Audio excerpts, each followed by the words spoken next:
Hello, everyone. I just wanted to do a brief introductory video for a series of Nakshatra videos that I'm going to be starting, obviously, with this particular video, because there's some new information on the Nakshatras that is coming to surface, and it's a really exciting time in the Nakshatra world, so to speak.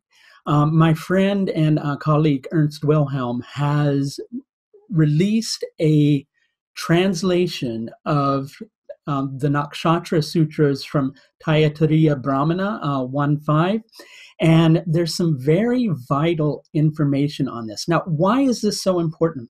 Well, of course, there's information on the nakshatras to an extent from the Rig Veda, but most of that information is just released naming the nakshatras as the deities. And I'm not trying to say that that's less important, because that's the other important vital text on the nakshatras. But this is most likely, and I could be wrong, but most likely the first ancient text that has nakshatras listed by names. And actually, with some of the nakshatras, there are different names that are being used for the nakshatras. And that's something we really kind of need to rethink and perhaps incorporate in our defining of the nakshatras, which doesn't necessarily mean we should do away with the old names. It means we also need to start using these new names, especially because mantra is a science where basically a word, so to speak, has an energetic presence. So if we begin to work more intimately with these other names of the nakshatras, it helps us to integrate and understand a whole new meaning of these particular nakshatras. Now, this particular text is dated from 1200 to 1000 BC, so that places it at about 3000 to 3200 years old. And basically what I'm going to be doing over this series of videos on the nakshatras is going over the direct translation, which basically makes these sutras, right? So what is a sutra? Some of us aren't familiar with sutras. Sutras are like bits of information kind of threaded together. And quite often when you look at them, they may not initially make sense. It's meant to kind of unfold in the student's mind and basically release its own meaning. Equally, sutras were made in this manner because teachers would expand upon the sutras themselves, right? But they're threads and bits of information. So what you're likely going to see is not just myself, but a lot other of us astrologers who work with nakshatras coming out with commentaries on these particular sutras and with different aspects of it, different understandings of it. And that's what makes it so wonderful, because we'll be able to see so many different levels and layers of the nakshatras in general. And I am going to be including a lot of my interpretations on this on my upcoming nakshatra course, which takes place this spring. But I'm going to do this video series just as an introductory to, obviously for free, for the nakshatras in general. Over the course of each of these videos, we're going to be talking about these particular sutras and how they're composed. And generally, each sutra is composed in 4 parts. And there's a reason for each of these 4 parts. And it's, if you meditate upon it, it's pretty profound, because basically the nakshatras in general, each component of astrology functions in a specific manner. And with the nakshatras, they're like powers of God, universe, whatever it is that you want to call it, that work through us and help to grow our consciousness, right? So it's interesting because each of these sutras, the sutras themselves, I should say, in general, really illustrate it by making it so that each individual sutra has these components.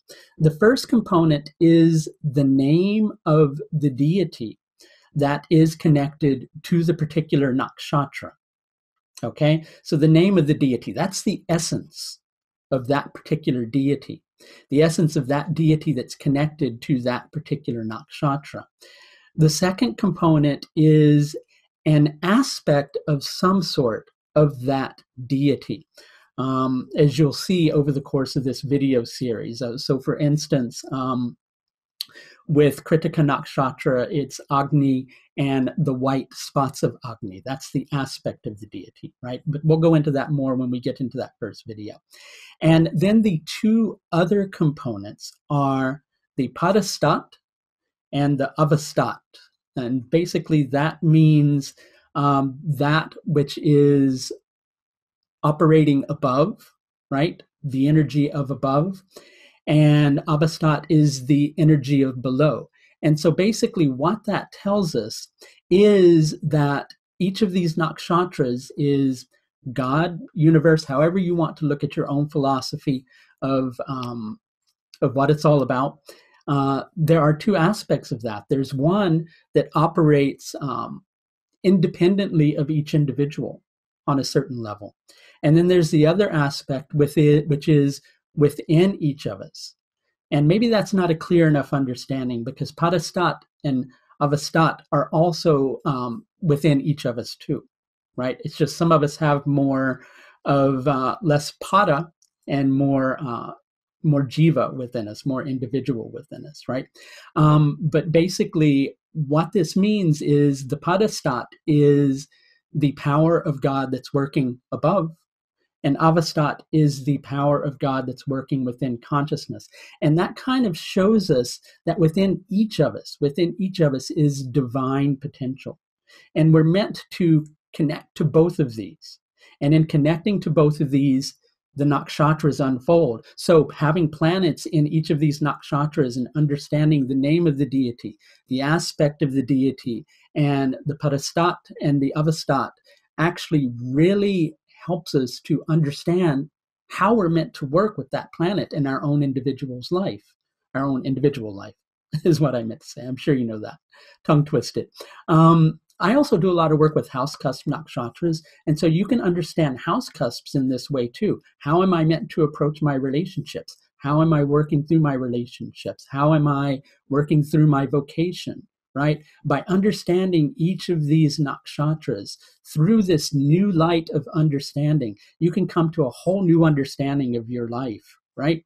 And equally, if you see it in its raw form, as I'm going to share over the course of these videos, it will bring it all to light that unfolds within you. Now, obviously, I'm going to be adding my own commentary on these in terms of the meaning that I get from it. But like I said, I'm going to be including it in its just direct translation as well, so that you can unfold the information yourself and take the meaning that you feel that you're supposed to get from it. So this is just a short introductory video on these series. You should see the first video starting in a couple of days with Kritika Nakshatra. There's a reason for that. We'll get into that when we start on this video.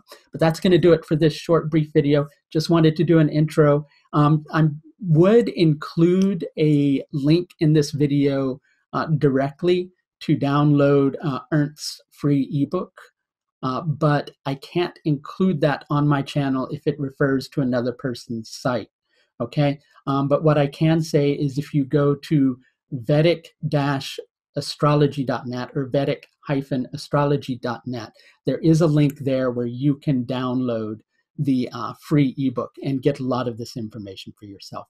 So take care. I'll see you in a couple of days with the first video in this series. Bye now.